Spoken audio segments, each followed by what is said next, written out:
The cost of living these days is absolutely crippling. Some people think there's a kind of heaviness hanging over them, and then they wake up and they say, "Hi, heaviness. Thank you very much for greeting me, but I have to push you away, and I have to go to my big job in the city. I have to work hard all night and day, and then I have to drive home to my apartment where there's some weird old people greeting me here, but a nice landlord lady that'll help save me one day. But oh my, these bills are piling up. Yes, the cost of living is absolutely fucking excruciating. To the point that people want to pinch pennies. They want to try to maybe buy certain groceries on sale. They want to find a way to lower their bills even a little bit.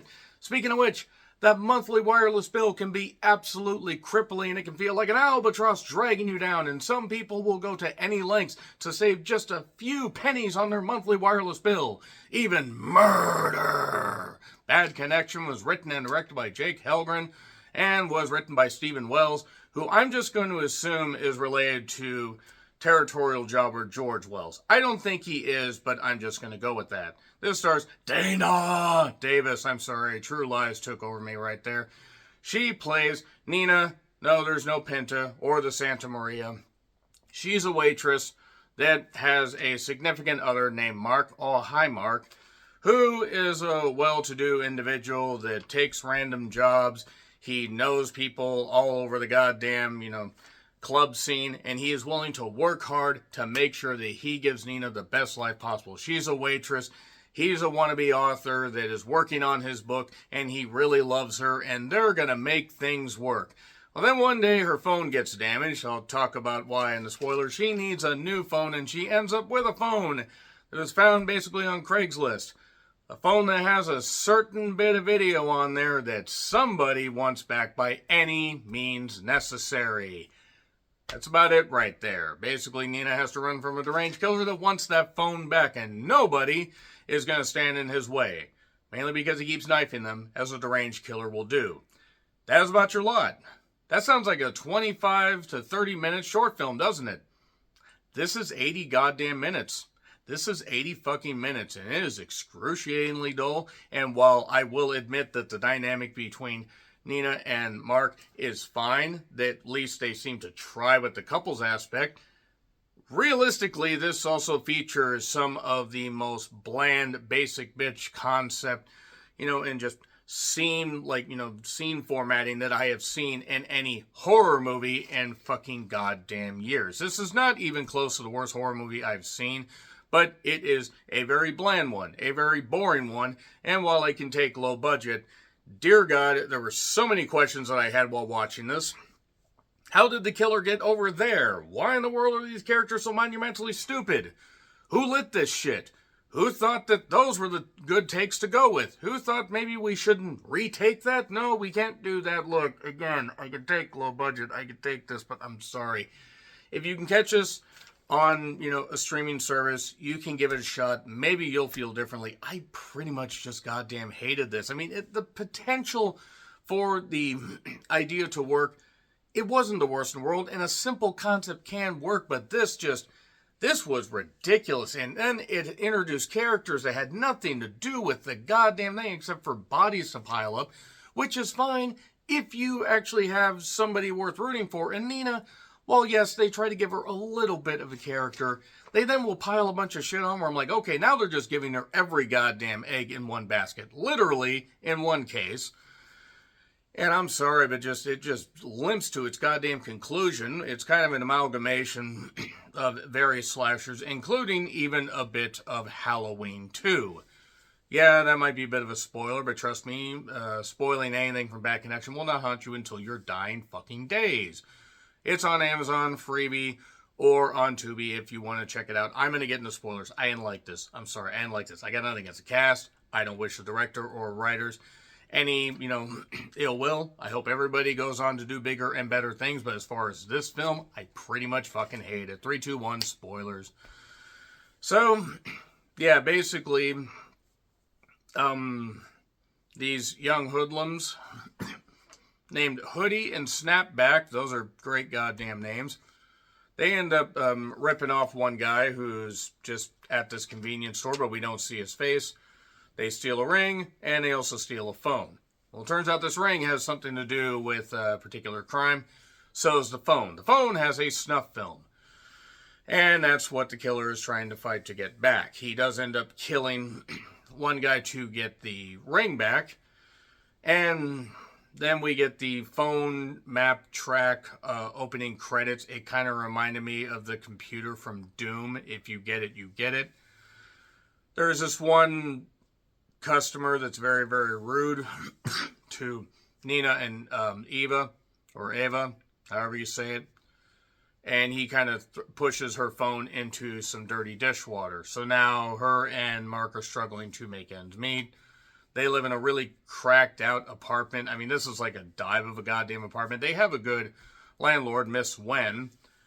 And they try to establish some of these characters, at least initially. But then they just throw all that out the goddamn window. When, well, let's see.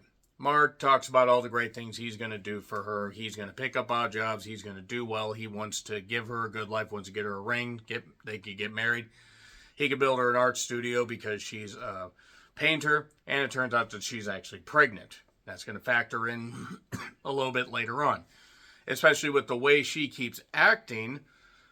It's like she suddenly is 9 months pregnant by the end of this goddamn movie when I think it's just been a few hours. So, there is a woman named Miss Jackson. I am for real that this character could have had something better to do, but unfortunately this movie made her totally screwed. Her sister was killed. Her sister was on the snuff film thing. She has not given up hope looking for her sister. So, Mark ends up buying the phone, and then the other guy gets killed by the killer. And look, none of the kills are that great. There's either knife wounds through here, or, stabbing through here, and it is what it is. So, yeah, they see the snuff film, and then the killer starts pursuing them. Don't get me wrong. A singular focus of somebody just being bound and determined to get something back would be fine. This movie can't pull that off, though, because nobody is interesting enough to invest in, even when they try to establish stuff with Nina. And I don't even think Dana Davis does bad here. It's just the character sucks. But the cop ends up, there's a cop that ends up getting called. Mark ends up getting knifed, shanked in the neck, but not before he calls the cops. And stupidly, by the way, like the guy could barely get his knife through the goddamn door, but somehow manages to do that because Mark puts his neck right there like, please stab me, I need to be killed off. So, Nina runs away. She ends up getting captured by a couple crack junkie dealers who seem to be living in the basement of this goddamn thing. And this is after Miss Wen gets stabbed. So yeah, there's just people getting stabbed all over the goddamn place. A cop shows up, but then the killer shocks him by saying, hey, and then he kills the cop by surprising him.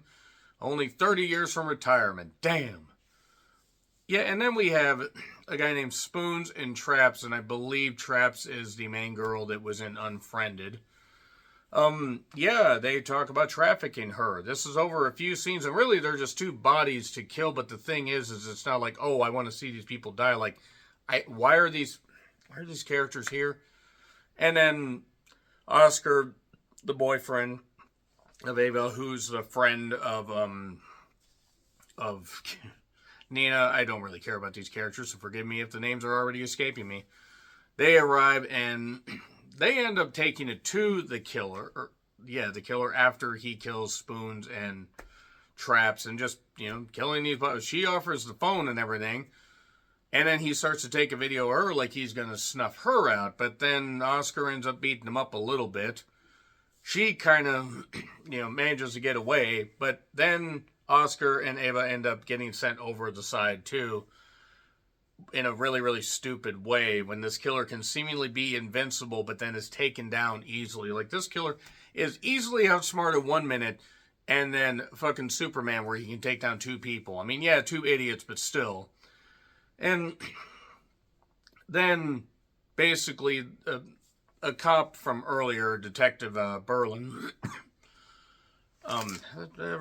Breslin, I'm sorry, Abigail Breslin. Yeah, Abigail Breslin shows up in this. No, not, except it would have been funny if she was. But no, Detective Abigail Breslin shows up, and, he was at the diner before, so he knows that Nina's not a bad person because she got her phone dunked. So she can't know him. Nobody who gets their phone dunked can be an evil person. Parole granted.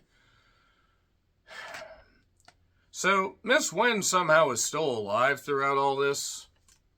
And then the killer manages to somehow get into her closet. Her boyfriend had a knife, like a tracking type knife, or a knife where you could like actually shoot it out and hit somebody with it, I guess. But how did he get in her closet? Who the hell cares? There's this one side character, DeMarcus, is like this creepy, almost assaulty like dick, but he gets killed, which would mean something again if these characters mattered. But then Nina ends up getting taken to the hospital. So is Mrs. Wen. Seemingly she's okay. Who told Perez Hilton that he should ever be an actor? And why is he Clayface now? Because apparently he's a doctor. In this, at least. I would not trust that motherfucker to buy me Advil, for God's sakes. So then Jackson talks to Nina, and Nina basically says, I didn't watch video, but my soon-to-be husband did. He saw her die. But then this phone gets turned on by this one nurse, Jill, who basically hands her the phone. Oh no, he's tracking us. This is how he's able to track us. She realizes this somehow. But nevertheless, he ends up getting to the hospital. So this is where the Halloween 2 stuff comes. And then it gets so dark you can't see what the fuck is going on. Yay! Oh yes, Perez Hilton dies. Unfortunately, just in the movie. And then Nina and Jill team up, but then Jill gets killed. And then Nina has one face-off with the guy and says, I'll give you the phone, but you give me back my necklace that you ripped off, and you give me back the ring. That's right, I know you took the ring from her. And then Detective Abigail Breslin shows up, and then the killer tries to lunge at her, but she gets him with the shooty knife thing. So he's dead. Or in jail. Or maybe he disappeared into the ether. Because then we smash cut ahead. She is, by the way, a little bit earlier, she was in, before her and Jill got besieged, Jill's talking about making her a big breakfast, because she's been such a good patient. And she's talking about her baby. Like, her baby suddenly, it's like 8 months along, and she's going to cook for it really soon. It just, is this an accelerated baby? But anyway, then a bunch of months later, I assume at least a year later, she is in a nice apartment somewhere. Her and Jackson are, her and the one, Jackson's sister are apparently friends, I guess. And the baby's a number of months old. Oh yes, and then a phone rings. Is it the same phone? Is it the killer from beyond the grave? Who fucking cares? I don't even know why I wasted my time with this one. And it's not even the worst thing I've seen this year. It's not even close. It's just so bland. It is so bland and so boring. Had potential, totally squandered very quickly. F. Agree, disagree with what I said, like, share, subscribe, Twitter handle in the description. I'm John Ritlin. I'll see you soon.